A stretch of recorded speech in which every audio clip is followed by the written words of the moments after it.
पांच की बात में आपका स्वागत है। मैं हूं मनोरंजन भारती। सबसे पहले बात करते हैं कर्नाटक की।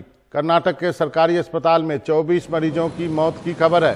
चामराजनगर में ऑक्सीजन की कमी से 24 मरीजों की मौत हुई है, जिसमें 23 कोरोना के बताए जा रहे हैं। एक दूसरी बीमारी के मरीज हैं जिनकी मौत अस्पताल में ऑक्सीजन की सप्लाई न होने की वजह से हुई है। राज्य सरकार ने जांच के आदेश दिए हैं। राज्य के गृह मंत्री बसवराजा बोम्मई ने कर्नाटक के डीजीपी आईजीपी प्रवीण सूद से इस मामले में जांच करने और कार्रवाई के बाद उसकी रिपोर्ट जमा करने को कहा है। यही सिलसिला उत्तर प्रदेश के मेरठ में देखने को मिला। पिछले दिनों में अस्पतालों में ऑक्सीजन की कमी की लगातार खबरें आ रही हैं। मेरठ के गढ़ रोड पर स्थित न्यूट्रीमा हॉस्पिटल की बात करते हैं, जहां भर्ती 5 मरीजों की मौत हो गई है। मौत के बाद मृतकों के परिजनों ने अस्पताल में ऑक्सीजन सप्लाई बाधित होने पर मौत का आरोप लगाया है और उन लोगों ने अस्पताल में तोड़फोड़ भी की है, जिसके बाद मेरठ के सीएमओ और पुलिस फोर्स वहां पहुंची और मामले को शांत किया। मेरठ के सीएमओ ने कहा कि मरीजों के परिजनों का आरोप है कि मौत ऑक्सीजन की कमी से हुई है। साथ ही उन्होंने माना कि ऑक्सीजन की सप्लाई कम हो रही है। हालांकि उन्होंने कहा कि ये 5 मौतें ऑक्सीजन की कमी से हुई है, ये कहना उचित नहीं होगा। फिलहाल ये जांच का विषय है।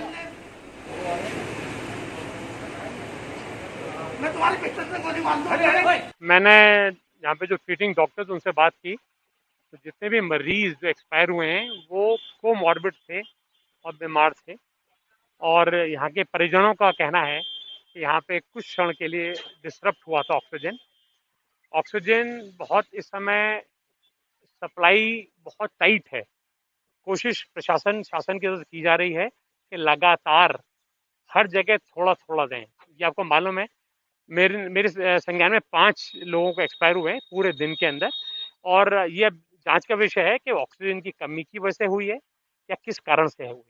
अब बात मध्य प्रदेश की करते हैं। मध्य प्रदेश के बड़वानी के जिला अस्पताल में 4 मरीजों की मौत की खबर है। मृतकों के परिजनों का आरोप है कि अस्पताल में 4 लोगों की मौत ऑक्सीजन सप्लाई बाधित होने की वजह से हुई। वहीं स्थानीय प्रशासन का कहना है कि केवल एक शख्स की मौत हुई है, वो भी हार्ट अटैक से। इन मृतकों में से एक के परिजन डॉक्टर प्रदीप सोनी का आरोप है कि करीब आधे घंटे तक ऑक्सीजन लाइन बंद थी, जिसकी वजह से उनके भाई की मौत हुई है। इसके अलावा दूसरे तीमारदारों ने भी ऑक्सीजन सप्लाई बंद होने का आरोप लगाया है। वहीं जिले के एडिशनल कलेक्टर का कहना है कि सेंट्रल पाइपलाइन से ऑक्सीजन फ्लो बाधित होने की सूचना मिली थी, जिसे सिर्फ 5 मिनट में ठीक कर लिया गया था। साथ ही उन्होंने कहा कि 4 लोगों की मौत की खबर झूठी है, सिर्फ एक शख्स की मौत हुई है, वो भी हार्ट अटैक से। यहाँ पर अभी आधे घंटे तक ऑक्सीजन खत्म हो गई थी। मेरे बच्चे की सुबह से 94 ऑक्सीजन चल रही थी, एकदम से ऑक्सीजन बंद हो गई। आधे घंटे तक अफरा तफरी मचा करी हम बोला करे कि ऑक्सीजन चालू करो, ऑक्सीजन चालू करो। मेरी गोद में मेरा बच्चा ऐसा तड़पा करा। ये इन लोगों ने कोई डॉक्टर नहीं और कोई नहीं, हमको यहाँ पर किसी ने हेल्प करी। ऑक्सीजन लाइन बंद हो गया था, कम से कम आधे घंटे तक ऑक्सीजन लाइन नहीं चला, और ऊपर मेरा पेशेंट उसी की वजह से एक्सपायर हुआ है ना। और यहाँ पे प्रशासन जो है सिर्फ मुंह दिखाने आता है। कम से कम नहीं करते करते 4 लोग एक्सपायर हुए हैं। जो कलेक्टर साहब बोल रहे हैं कि एक हुआ है और वो भी कार्डियक अरेस्ट, वो झूठ बोल रहे हैं, उनको कोई खबर नहीं है। तो दिल्ली में जो है ऑक्सीजन की कमी लगातार बनी हुई है। कई अस्पतालों ने इसकी शिकायत की है। ऐसे में अस्थायी तौर पर जो है ऑक्सीजन की व्यवस्था की जा रही है। कोविड केयर सेंटर की बात करें तो वहां पे समस्या है ज़्यादा गंभीर हो गई है, क्योंकि इन जगहों पर ऑक्सीजन सिलेंडर या ऑक्सीजन कंसंट्रेटर के जरिए ही मरीजों को ऑक्सीजन दिया जाता है। अब इससे निपटने के लिए दिल्ली कॉमनवेल्थ गेम्स विलेज में के कोविड सेंटर में एक ऑक्सीजन प्लांट लगाया गया है। वहां से जानकारी दे रहे हैं हमारे सहयोगी शरद शर्मा।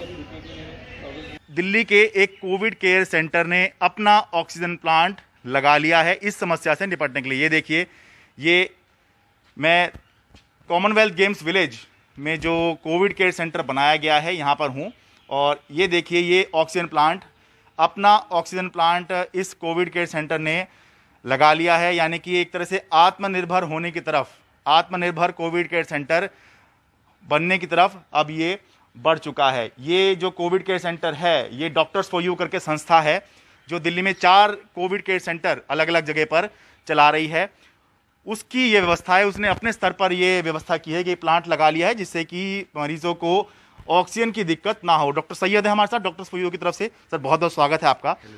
थोड़ा सा मुझे इसके बारे में जानकारी दीजिए कि ये क्या व्यवस्था है और कितने मरीजों को आप इससे कितना लाभ पहुंचा पाएंगे। सर ये ऑक्सीजन प्लांट है जिससे हमें कंटिन्यूस ऑक्सीजन मिलता रहेगा और ये एक दिन में लगभग हमें 1500 लीटर ऑक्सीजन यानी almost around 32 D type cylinders के बराबर ऑक्सीजन देगा। अच्छा, तो ये क्या मरीजों को डायरेक्ट पाइपलाइन के जरिए आप लोग सप्लाई करेंगे या सिलेंडर्स के जरिए देंगे? नहीं सर, हमने 15 बेड पे पाइपलाइन कंटिन्यूस पाइपलाइन कनेक्ट की है जिसमें हमने 15 बेड्स को कनेक्शन दिया है। उन 15 बेड पे कंटिन्यूस हमारे पास ऑक्सीजन रहेगा। ठीक है, मैं एक बार ये आपको एक्सप्लेन कर दूं कि जो कोविड केयर सेंटर बन रहे हैं दिल्ली के अंदर, वो कोई परमानेंट इंतजाम तो होते नहीं है। तो मरीजों को जो ऑक्सीजन दी जाती है वो या तो ऑक्सीजन सिलेंडर के जरिए दी जाती है या फिर ऑक्सीजन कॉन्सेंट्रेटर के जरिए उनको ऑक्सीजन दी जाती है। लेकिन ये जो इंतजाम किया गया, क्योंकि प्लांट है तो डायरेक्ट ही पाइपलाइन लगा दी गई है, तो अभी शुरुआती तौर पर 15 बेड्स पर इसका इंतजाम किया गया है कि 15 मरीजों को डायरेक्ट पाइपलाइन के जरिए ऑक्सीजन दी जा सकती है। ये शुरुआत है। ये प्लांट लगाने में क्या प्रोसेस होता है, कितनी दिक्कत आती है या क्या प्रक्रिया होती है, जिससे हम समझ सकें या दर्शक समझ सकें कि बाकी के अस्पतालों के पास में ये व्यवस्था क्यों नहीं है और दिल्ली क्यों ऑक्सीजन की किल्लत से जूझ रही है? इसमें सर बहुत सारे इश्यूज आते हैं प्लांट को लगाने में। Like first is availability of the plant, second है कि इसका paper work and the environmental issues with the plant.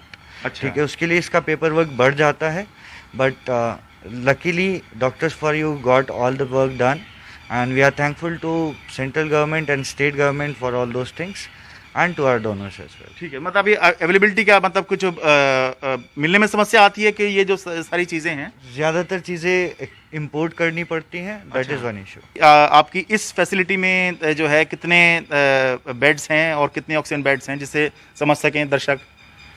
Sir total जो हम लोग इसको एक्सपेंड करने की सोच रहे हैं दैट इज़ अराउंड 460 बेड्स, जिसमें हम 210 ऑक्सीजन बेड्स रखेंगे। अच्छा, and most of them are still working and doctors for you के बाकी सेंटर भी दे आर वर्किंग कंटिन्यूसली। हम हर पल यही कोशिश कर रहे हैं कि हम दिल्ली को ज़्यादा से ज़्यादा सर्विसेज मुश्किल घड़ी में दे सकें। ठीक है, बताइए क्या इसको आगे और बढ़ाएंगे? जैसे अभी शुरुआती तौर पर एक 15 बेड्स के लिए किया गया इंतज़ाम, क्या इसको यहीं पर और बढ़ाएंगे और बाकी और फैसिलिटीज़ भी हैं डॉक्टर फॉर यू के पास में, उसके बारे में आप बता सकते हैं? सर डॉक्टर्स फॉर यू के पास में ऑक्सीजन भी आ रहा है, हमारे पास कंसनट्रेटर्स भी हैं और ये अब ऑक्सीजन प्लांट भी हो गया है, तो हम कोशिश कर रहे हैं कि हम कंटिन्यूसली अपने आप को बेटर करते रहें। बहुत बहुत धन्यवाद। तो शरद बता रहे थे कॉमनवेल्थ विलेज में जो कोविड सेंटर है उसकी खबर। और आगे बढ़ते हैं। दिल्ली सरकार की ओर से आज से 18 साल से 44 साल के लोगों का वैक्सीन लगना शुरू हो गया। इसके लिए दिल्ली सरकार ने स्कूलों में भी टीकाकरण का इंतजाम किया है। इसके लिए यहाँ के 77 सरकारी स्कूलों में व्यवस्था की गई है। इन सभी स्कूलों को करीब के अस्पतालों से अटैच किया गया है। हमारी सहयोगी सुकीर्ति दक्षिणी दिल्ली के आया नगर इलाके के एक सरकारी स्कूल में बनाए गए वैक्सीनेशन सेंटर पर पहुंची। उन्होंने खुद भी अपना वैक्सीनेशन कराया और पूरी प्रक्रिया भी समझाई। उनकी ये खास रिपोर्ट देखिए। मैडम आपको क्या डिटेल अभी दिखानी पड़ेगी, क्या बताना पड़ेगा? आधार कार्ड अपना और मोबाइल नंबर यदि। Now I've given her my phone number. I'm giving her my name now. Sukirti Dwivedi. हम तकरीबन आधे घंटे तक कतार में थे और उसके बाद हमें रजिस्ट्रेशन की जब बारी आई तो उसके बाद हमसे हमारा आधार कार्ड मांगा गया। मैंने अपना आधार कार्ड दिया। यहाँ पर जो रजिस्ट्रेशन डेस्क है पीछे बनी हुई है लगातार, वहाँ पर आधार कार्ड दिया, अपना फ़ोन नंबर बताया, अपना नाम बताया और अपनी अपॉइंटमेंट स्लिप दिखाई। एक अपॉइंटमेंट स्लिप जो ऑनलाइन मुझे इशू हुई थी कोविन पर कल रात जब मैंने रजिस्ट्रेशन करवाया था, तो अपना आधार कार्ड दिया, अपना नाम और फ़ोन नंबर बताया और अपनी अपॉइंटमेंट स्लिप दिखाई ऑनलाइन। और उसके बाद मुझे एक टोकन जो है वो जारी कर दिया गया है। ये वो टोकन है, वैक्सीनेशन सेंटर टोकन नंबर 1। ये आप देख सकते हैं, नीचे मेरी बाकी डिटेल्स दी हुई हैं। तो इस तरह से अब हमारी टर्न आ चुकी है और अब हम अंदर जा कर के वैक्सीन का शॉट लेंगे। सर मेरा नाम सुकीर्ति है, मेरे यहाँ पे 10 से 12 के बीच में स्लॉट था। ये मेरा आधार कार्ड है, आप ये देख सकते हैं, डिटेल चेक कर लीजिए। जी आधार से कनेक्टेड है सर। आधार कल इसी पे रजिस्टर करके ही बुक कराया था। अपॉइंटमेंट स्लिप भी दिखा सकती हूँ मैं आपको अपनी। अभी तो मुझे OTP आया नहीं है, आपको अपॉइंटमेंट स्लिप में दिखा देती हूँ, एक second. They say that I should be receiving N OTP at this point of time, but it's not coming on my phone. So now they will try an alternative because I am unable to receive an OTP on my phone at this point of time.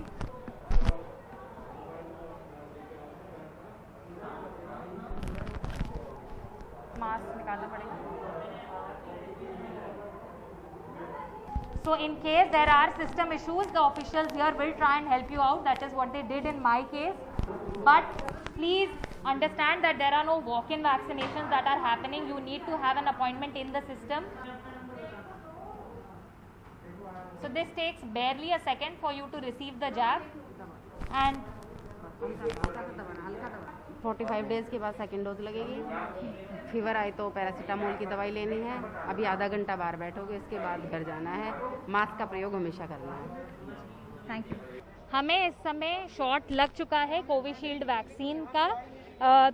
तकरीबन 10 से 12 बजे के बीच का जो हमारा slot था, उसमें हम यहाँ पर आए थे. क्यों में लगना पड़ रहा है, बहुत से लोग यहाँ पर खड़े हुए हैं, आप देख सकते हैं. मेरे साथ भी कई सारे ये लोग हैं. सुबह 7 बजे से भी लोग आए हुए हैं यहाँ पे, धैर्य बनाकर खड़े हुए हैं, अपनी बारी का इंतजार कर रहे हैं. अधिकारी अंदर मौजूद हैं, तो सभी अधिकारी लोगों को समझाने की कोशिश कर रहे हैं, उनके साथ सहयोग करने की कोशिश कर रहे हैं. इंतजार लंबा है, ये पहला दिन है. अधिकारी भी कोशिश कर रहे हैं, जनता भी घंटों कतार में खड़ी है और बहुत गर्मी में खड़ी हुई है. तो दिक्कतें ज़रूर हैं, मुश्किलें ज़रूर आएंगी. पर यहाँ पर इस साइट पर 4 साइट्स हैं इस स्कूल के अंदर, और यहाँ पर वैक्सीन लगाई जा रही है.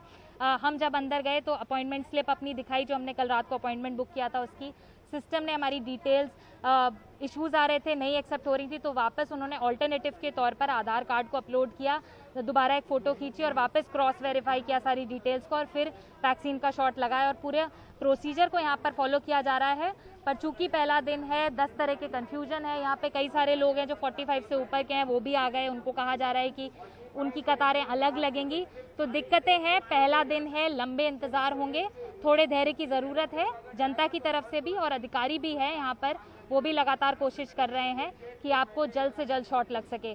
जो भी दर्शक इस समय दिल्ली में मौजूद हैं और इसको देख रहे हैं, प्लीज़ जाकर अपनी वैक्सीन लगवाएं. नई दिल्ली से कैमरा पर्सन मनोज ठाकुर के साथ सुकीर्ति द्विवेदी, NDTV इंडिया के लिए.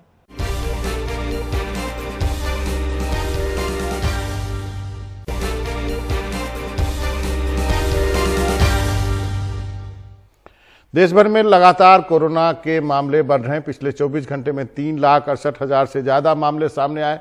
वहीं पिछले 24 घंटे में 3,417 मरीजों की मौत हुई. कल के मुकाबले आज देश में कोरोना के मामलों में करीब 24,000 की कमी आई है. वहीं देश में एक्टिव मामले करीब 34,13,000 हो गए हैं. जहां तक देश में संक्रमण दर का मामला है, कल देश भर में कोरोना संक्रमण दर 24% रहा.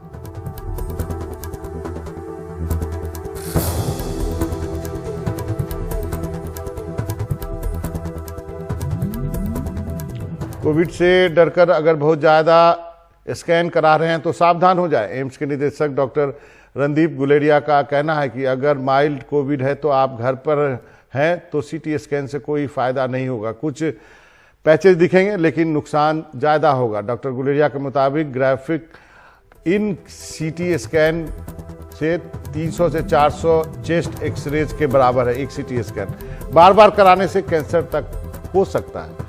माइल्ड कोविड में चेस्ट एक्सरे ही कराएं, CT स्कैन नहीं. अगर ज़रूरत हो तो डॉक्टर्स की सलाह पर अस्पताल में CT स्कैन कराएं. उनका ये भी कहना है कि माइल्ड कोविड में स्टेरॉयड की ज़रूरत नहीं है. मॉडरेट कोविड हो तभी स्टेरॉयड लो.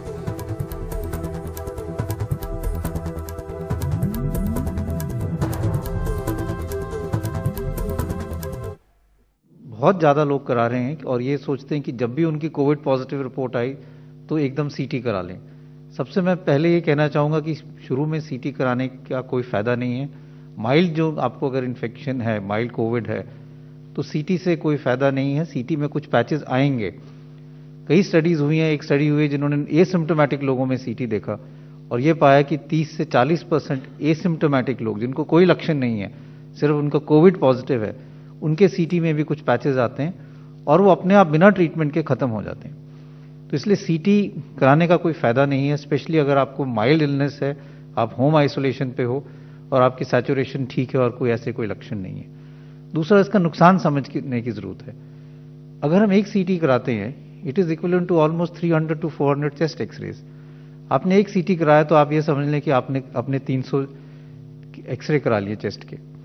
और ये भी डेटा है IAEA का भी, इंटरनेशनल एटॉमिक एनर्जी कमीशन का भी डेटा है, जो रेडिएशन प्रोटेक्शन इन मेडिसिन की बात करते हैं, कि बार बार स्पेशली यंगर एज ग्रुप में सीटी कराने से risk of cancer in later life increases.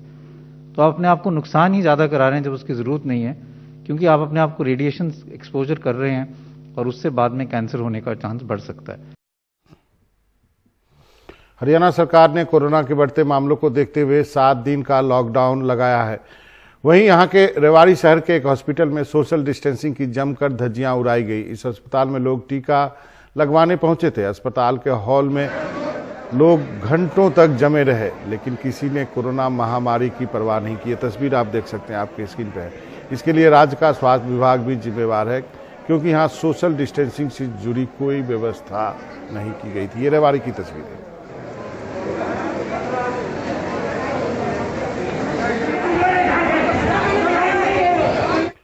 और अब बात इंदौर की करते हैं। मध्य प्रदेश के इंदौर जिले के देपालपुर में कोरोना कर्फ्यू के दौरान बेवजह बाहर घूम रहे लोगों को प्रशासन ने अजीबोगरीब सजा दी है। यहाँ के तहसीलदार ने ऐसे सभी लोगों को मेढक की तरह सड़क पर कुदाया, लेकिन इस दौरान सोशल डिस्टेंसिंग का पालन नहीं किया गया। इस पूरी कवायद में जब एक युवक सड़क पर नहीं कूद पा रहा था तो तहसीलदार ने उससे लात भी मारी। जोधपुर की बात कर लेते हैं।